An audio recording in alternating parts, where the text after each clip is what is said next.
the Lakers game, like just off the top of your head, what are you looking for? Obviously, Draymond is out for at least 3 to 6. They said they'll reevaluate him in a couple of weeks, but obviously, or at least I think they'll take it really slow because you don't want to have that come up to bite you like 5 months from now or something. So what are you looking for? I just want to see. Actually, I just want to see Chris Paul in a Warriors uniform on the court doing things to help us. Because like just want to see it all trying to fit together. Like, I think it's going to take them some time.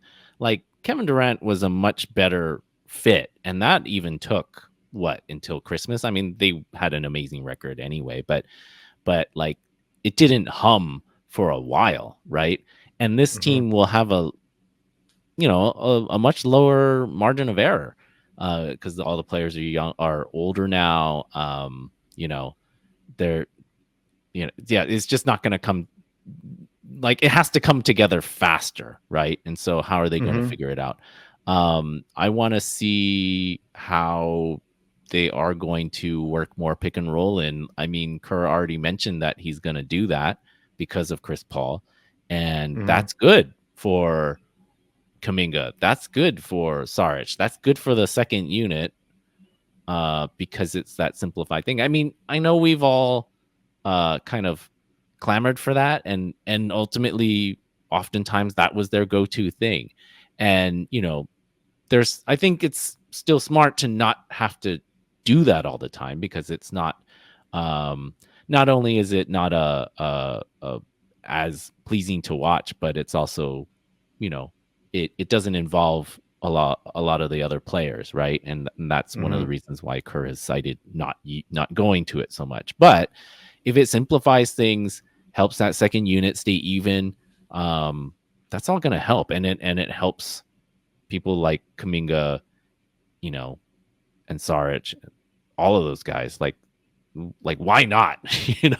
So I want to just see how it all plays together. On that point, like, it's gonna be interesting to see, even though they're missing Draymond, like, they have some veterans out there, see how quickly they can coalesce, how Chris Paul's like basketball mind can maybe help the process along if possible. So can I ask you who is the vet who is not Chris Paul that you're most excited for? Or most Saric. Curious. Yeah? Saric. Okay. Yeah. Are you kidding me? He's better than Bielitsa, and he's at least played with Chris Paul. And I think we didn't have anybody like him all last season, No disrespect to Jermichael Green, but he's not Dario Saric in terms of what he could be. You know what I mean? So that's what I'm looking for, how Chris Paul plays with him, how Steph plays with him, how he just kind of maybe gives the Warriors more spacing. It'll be fun to unlock that. I'm looking forward to seeing a couple things. I want to see Klay play power forward against yes.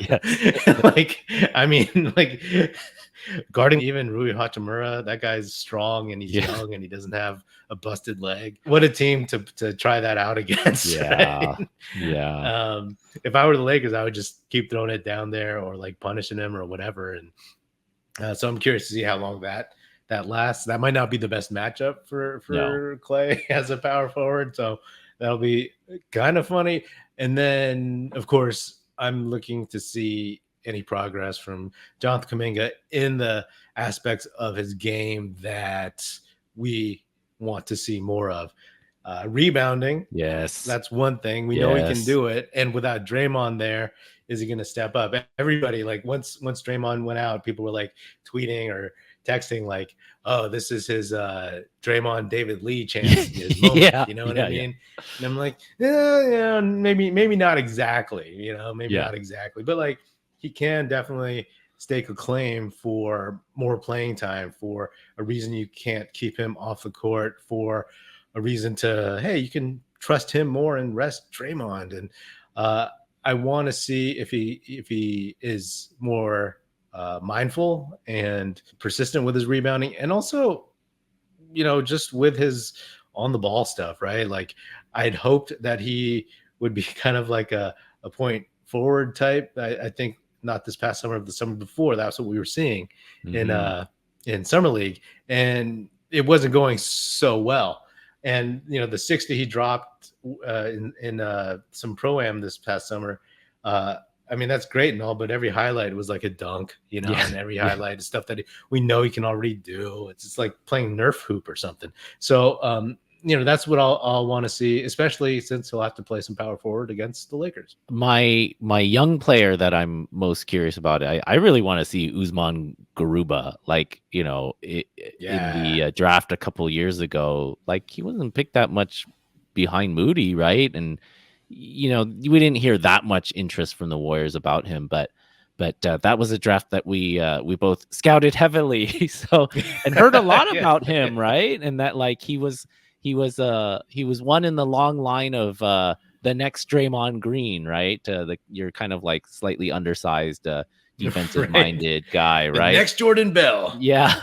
So I'm, we haven't seen much of him the last few years, but in the World Cup, he had some nice defensive moments. And I mean, yeah, why not on a two-way? Seeing if a young guy who has some athleticism, some size, can be a contributor, yeah, why not? And then maybe he can get converted down the line if he's showing something, right? Absolutely. We definitely like that dude in that draft. Obviously, I mean, I didn't follow him in Houston, so I don't know exactly. I mean, Houston has been a disaster the last couple of years. So, bringing him into the system, and then, as you said, being like he's another Draymond. Hey, the Warriors can throw a bunch of 6'8" dudes at power forwards, apparently, right? We have 6'8" centers. Like even Rudy Gay, I think, is 6'8". Yeah. So Garuba minutes will be interesting. And I mean, even the rookie, Trace Jackson Davis. Yeah. That's something I'm curious about. Like, is he as plug and play as we hope? Because that's the whole point of getting rid of Patrick Baldwin and getting the draft pick that turned into Jackson Davis. And that dude played 4 years, averaged 20 and 10 his last year as a senior. And it's like, of course, he won't be instant plug and play, but it's like you'll see if he understands the game and how quickly he's picking up. It's just a week or so, but even before then, he's working out. How quickly he picks up what the Warriors are about and what they're trying to do. I have high hopes for that guy because, like, he doesn't need to play beyond himself. You know what I mean? He just needs to play within what he is good at. And I think he could, help the team legit. I have high hopes for that dude, given solid minutes this year. Honestly, I'm not so high on pods, but we'll see. We'll see what happens. That guy's not really going to play too much this year anyway. No, I don't think so.